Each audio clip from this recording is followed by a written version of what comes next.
Okay, I'm answering the question, how to roast whole shallots or whole white, what they call boiling onions, in the skins, rather than browning them per se after they're peeled in a pan or whatever way you might want to roast them besides in the skin. So it's a real simple thing, but it's kind of important and it's very neat because it contains the flavor inside the onion skins, and then after they're cooled, after they're roasted and cooled, then you peel them and then you reheat them or use them cold, which I've done a number of times also. So I'm going to take these and pop them in a 300-degree oven because I want to cook it slow, and it's probably going to take a certain amount of time for the boiling onions, obviously less time than these big shallots here, okay? So we're going to pop it in the oven, and I'm going to come back to you in about 2 hours, hour and a half, 2.5 hours, an hour and 15 minutes, whatever time it is, I'll tell you, at that temperature with 300. So I'll be back when they're done, and I'll pull them out, and we'll show you how to complete that. This is a good basic skill to know how to do. Okay, those onions have been in the oven about an hour and 50 minutes, and I think the white ones are done. I went in there and squeezed them a minute ago. I'm going to pull them out. We're going to take the white ones off and put the shallots back in because they're twice the size, and they're not done yet. That is a hot oven.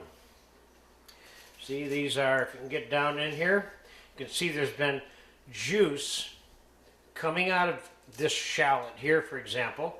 And these onions, of course, have so much sugar in them that it's caramelizing right on the pan, the juice from the onion.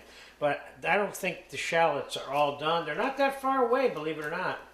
But the little white ones are done, so we're going to pull them out, and I'm going to put the shallots back in until I'm satisfied that all of them are completely done all the way through.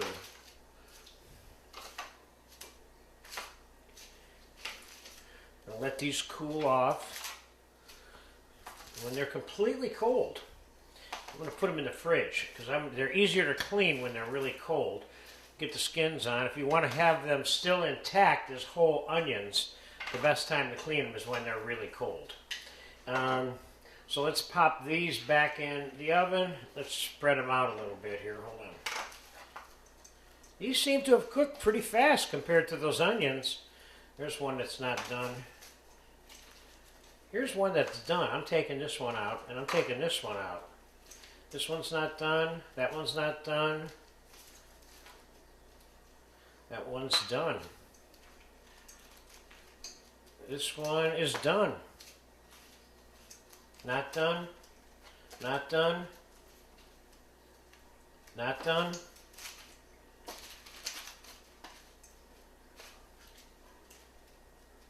Not done. Done. Not done. Not done. So some percentage of the shallots got cooked in the same amount of time it cooked these. These take longer to cook, I think, per ounce than the shallots do, and I just proved it. All right, back in the oven. Probably we're looking at 15, 20 more minutes on these, and then we're going to come back and take them out. So find something to do for 15 or 20 minutes right now. I'll be right back. All right, it's been another 15, 20 minutes. The shallots have been in the oven. I squeezed them. They appear to be done to me. So I'm taking them out and put them on the plate. I changed the plates here so I could fit them all on here. And that's mainly, I had a small plate because I wasn't expecting the shallots to be cooked at the same time that the white onions were cooked. A little surprise. So what this proves is, at the same temperature, shallots, the density of a shallot, it cooks faster than the density of a white boiling onion. See, you're not the only one that's learning things in here today. So now I'm going to put these in the fridge when they're really, really cold. I'll take them out later on, and we'll finish off this video by showing you how to peel these and set them up for whatever it is you're going to use them for. Okay, so we'll be back probably in 3 or 4 hours when they're nice and cold. Okay, there you go. Okay, the completing process of peeling the onions and trimming them and the shallots that have been cold. I left them overnight in the refrigerator. And I've started the process. As you can see here, I have roasted, nice, tender, sweet, delicious shallots and boiling onions here. That you can eat them just the way they are with nothing else on them if you want. And I'm going to show you how I cleaned them. Now let's start with the boiling onions here first. This end gets barely cut off so you can peel it, and this end stays intact. Okay, so I'm going to cut the end. I'm using a bread knife here so I get a nice soft cut there. I'll cut all three of them, and I'm going to peel all three of them.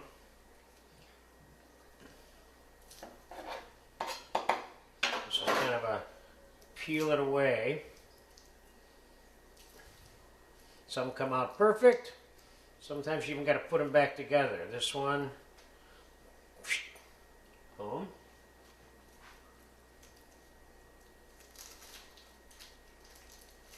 Still in one piece though. That's what this piece is going to help you with, and that's why I don't want to cut that off, because that'll help keep the onion together, especially as much as possible throughout the cooking process, or the finishing process, or whatever way you're going to use these. Typically, you could put these as part of a salad, the white boiling onions. These would be usually heated up and put with something substantial. These have much more concentrated flavor than these do. You could also chop these and use them in different ways too in things. Okay, we'll cut the ends the same way off the shallots. Now this shallot is big enough where it's like kind of 2 shallots in one here, you see? So that's what we're going to get out of it. We're going to get 2 out of it instead of 1. There you go.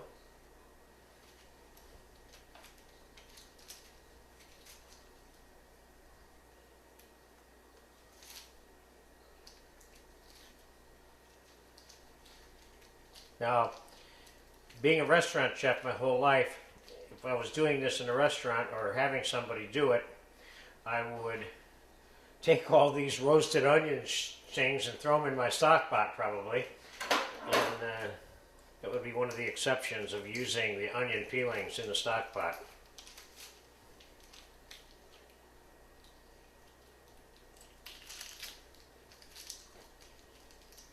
Here's another split shallot that was big. Nice. These things are so delicious just the way they are. They work so well in being warmed up in sauce and things and served alongside of different foods, which is exactly what I intend to do with these later today.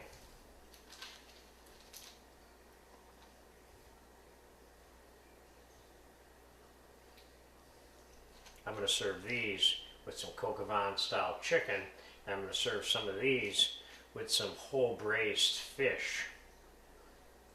These are, again, the, pardon the expression, the white version versus the brown version of this particular vegetable, being used for, quote, a white preparation. Like this I'm going to serve with the whole braised fish. After I fillet it and put it on a plate, I'm going to put a few garnishes on it, and this is going to be one of them. For every portion of fish I put, I'm going to give him one of these hot shallots and some of the sauce that I'm serving him with the fish. And that's how I'm using them. So there you have it. That's the end of this particular skill class, how to roast, peel, boiling onions or shallots. What you do with them from here on, you're on your own. Thank you.